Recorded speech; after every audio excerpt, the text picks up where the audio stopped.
What's up, you guys? Welcome to Nail Table Confessions, the podcast where nail techs keep it real, raw, and all the way unfiltered. I'm your host, Tin, a full-time nail artist, beauty boss, and your go-to girl for real talk behind the polish. Whether you're booked and busy or burnt out and rebuilding, this space is for you. So grab your files, grab your tea, and let's talk. Because it's more than just nails. It's therapy at the table. So guys, this is episode number 3. Let's talk about something nobody warns you about in beauty school. You can be fully booked and still broke.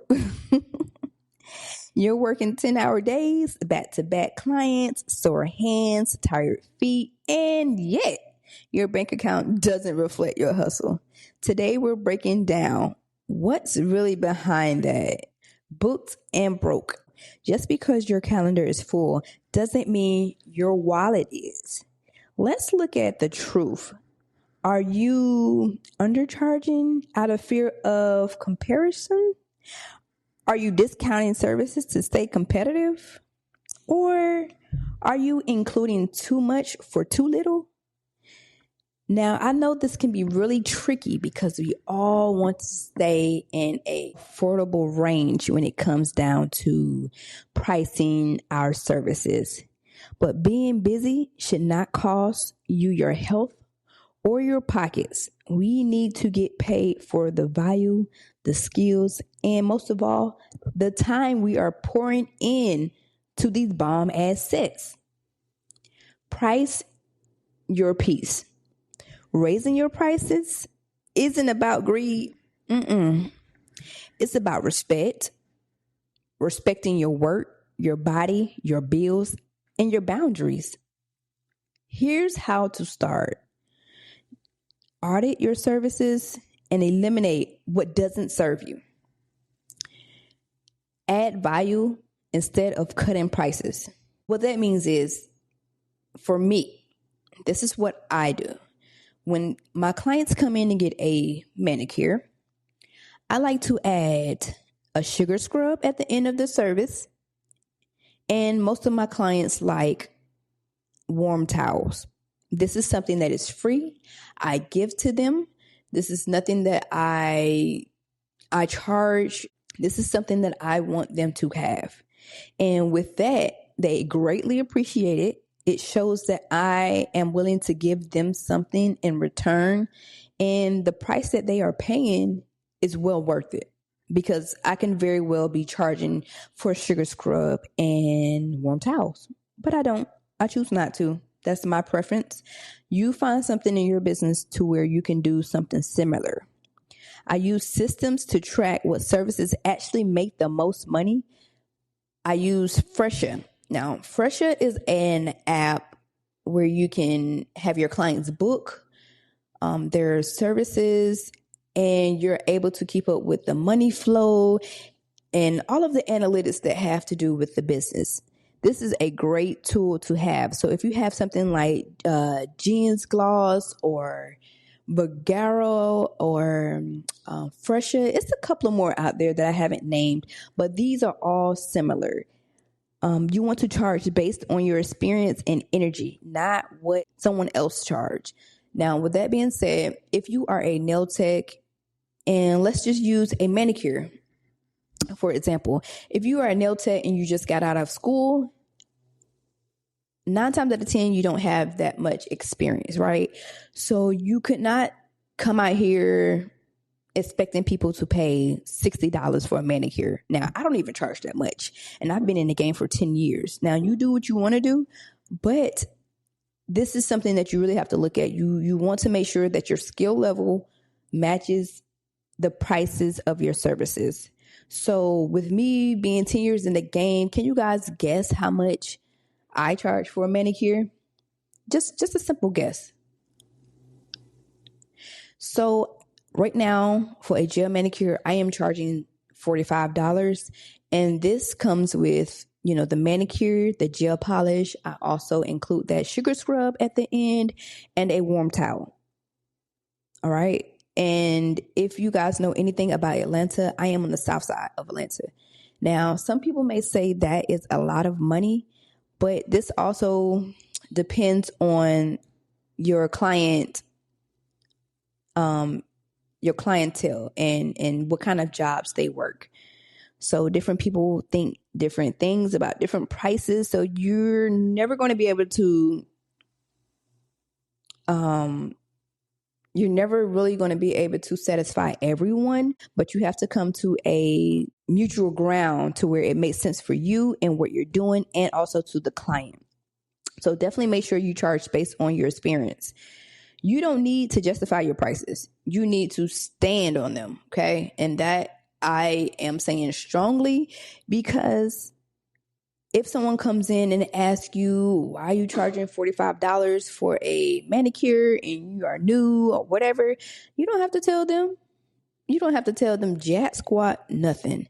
If they are willing to pay that price, if they are willing to support you, they cannot make you go down on your prices. And you shouldn't. You shouldn't try to sell them on this service and cut yourself, because in the end, you're going to feel like you did all of this work and you didn't get anything. And then you're going to feel left empty and just start questioning yourself about if this nail business is for you. It is. It's for you.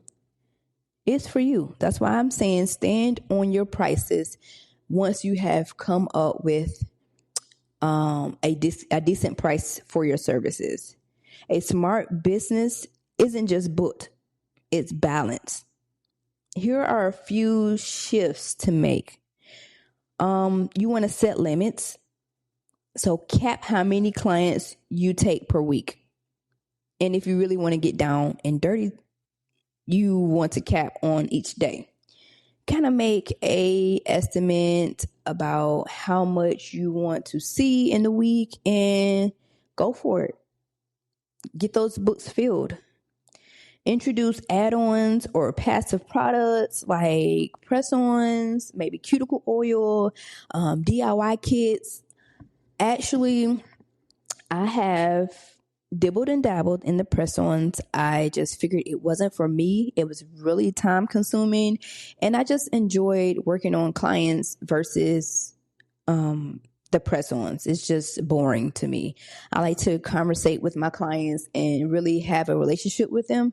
So the press-ons were just, just a pastime, and it wasn't for me. I did start selling cuticle oils. That was really good, but I feel like that's something that really needs to be pushed, because everybody don't know about like taking care of their cuticles after they get their nails done. They just know that their nails look really great and they're good to go. But that is really a hard product to sell. But you can do it. You can do it. Also, the DIY kits. Recently, I started offering 3 different DIY kits. So I have 2 pedicure kits, and then I have 1 nail enhancement removal kit. And I just feel like it was a great addition to the business, because a lot of my clients are busy. They are busy. I'm sorry. They are business owners, business people. So they don't have a lot of time to play with. So a lot of time they miss their appointments. And I wanted to have options for an at-home care for them in between the appointments, just to ease my work a little bit and save them some money. This is really going to save them a couple of coins, and they appreciate you for that. You want to protect the time for marketing, rest, and planning. So stop glorifying busy and start focusing on profitable and peaceful. Me, myself, I like to be busy.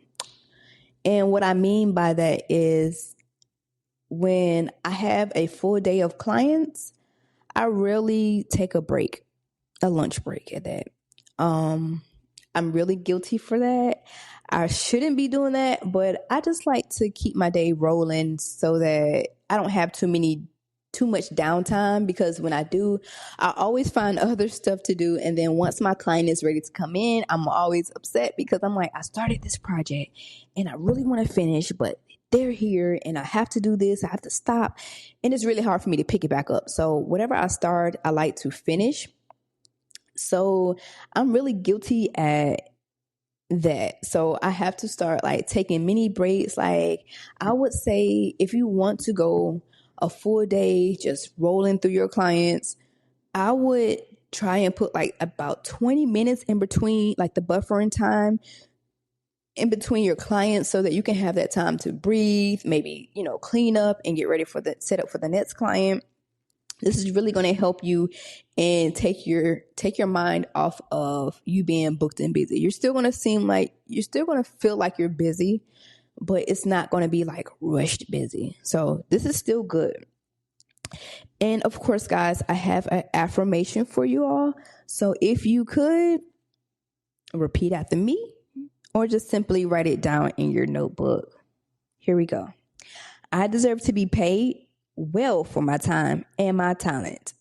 My business thrives when I respect my own boundaries. I release fear and step into alignment with my value. I attract clients who appreciate and respect my prices. Now, that last one is really, really, really, really, really important because you don't want to waste a lot of your time going back and forth with clients about your prices and why you set them at that level or whatever. You want to have those clients that come in and say, all right, cool. Gel manicure is $45. All right. Well, I want to add nail art too. Oh, it's the extra $15. No problem. You want those kind of clients because the other ones are going to just bring stress and tension to the environment. And that's not something that you want. So guys, thank you so much for pulling up to the Nail Table Confessions. If you have ever felt booked and broke, I hope this episode gave you clarity and confidence to control your business. Screenshot this episode, tag me at Nubian Nails 10 and tell me your story. I want to hear what shifts you're ready to start.